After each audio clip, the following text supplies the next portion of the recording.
is something that I didn't expect, though I'm not surprised. So, William Shakespeare was apparently a black woman, and not just a black woman, but one of Jewish descent.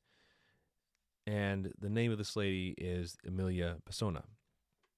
Now, I read through this article, and I'm still like, okay, maybe it's true, maybe it's not. Um, but it just really gives me the aurora that this is activism. This is not really scholarly work. This is now, granted, the book hasn't come out yet, and I haven't read the book. So, can I really judge this author, this historian? No. And I'll be honest. Just come out and say this: I'm not a historian of the medieval period. I'm not a Shakespearean guy. I've read little of Shakespeare, but I know the basics. And my main point of me reacting to this is not really the claim itself, but why we have the claim.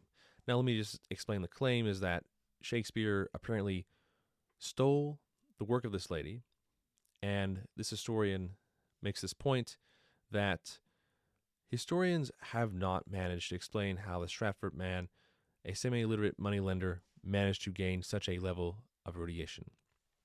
So how did this man that was not literate become so famous?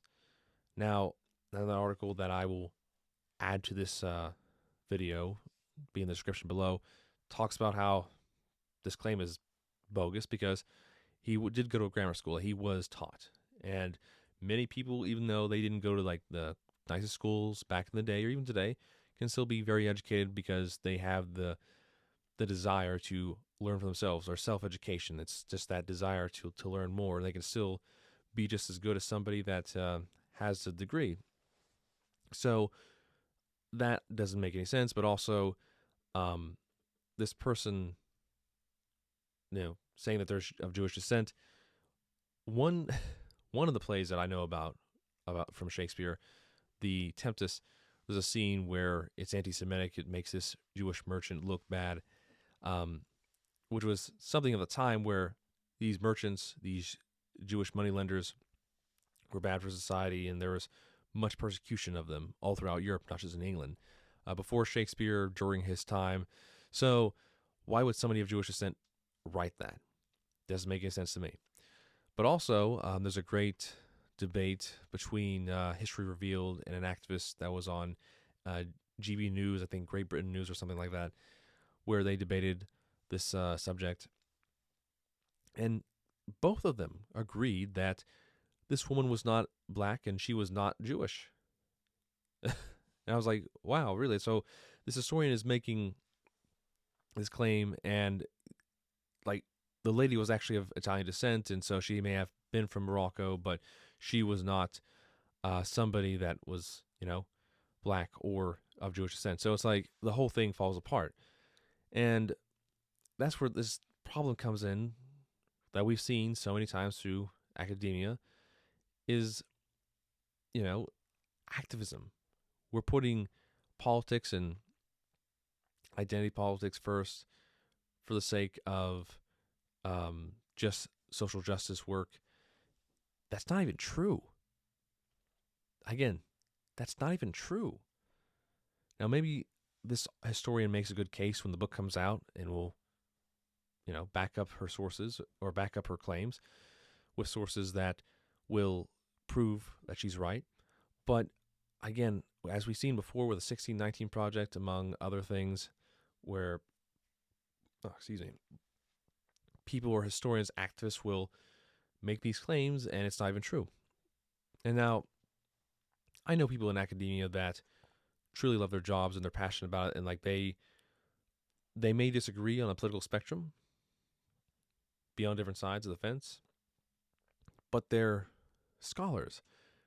They will do the research, then make their thesis. They're like, okay, based on the research, like I have this question, and then they'll dive into it, and they're like, okay, based off what I've seen, the sources, both primary, secondary, the books I've read, I come to this thesis, and so I'm going to back it up with my sources and make a argument out of it, out of the sources.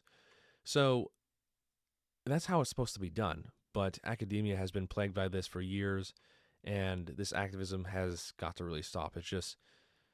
It's good to reevaluate the history to make sure that things are the way they should be or understood the way they should be and from different perspectives. But I mean, this is just like you're trying to take away the credit that, Shakespeare made these, discredit this man because of his identity. It, it's not right. And the same is, I mean, I will concede this. Absolutely. White historians did minimize, disregarded, and outright lied about the history of minorities in the West and in America. Not going to deny that. Now, there's been a change, and we've done a good job at like repairing that, and just using people like W.B.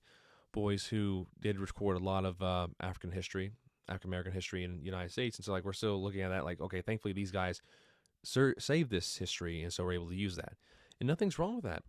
But again, this activism is taking the place of truth.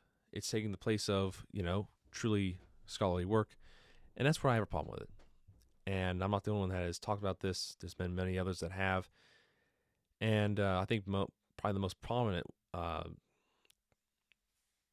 person I could think of that made this claim, who did take it back and apologize, admittedly, was the president of the American Historical Association, where he came out and said he attacked both sides of the political spectrum, saying, both sides have been guilty of this activism in history, and we need to get back to, doing our jobs of, making sure things are correct and not getting so political with it. And people went to town and just called for this guy's cancellation and being fired.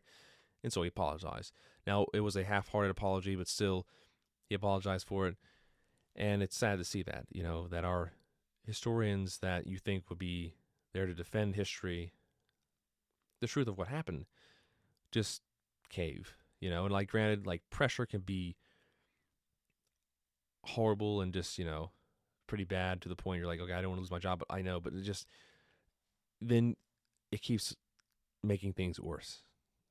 It's a sad thing. But anyway, that's all I have for today. Please do not abandon reason for madness.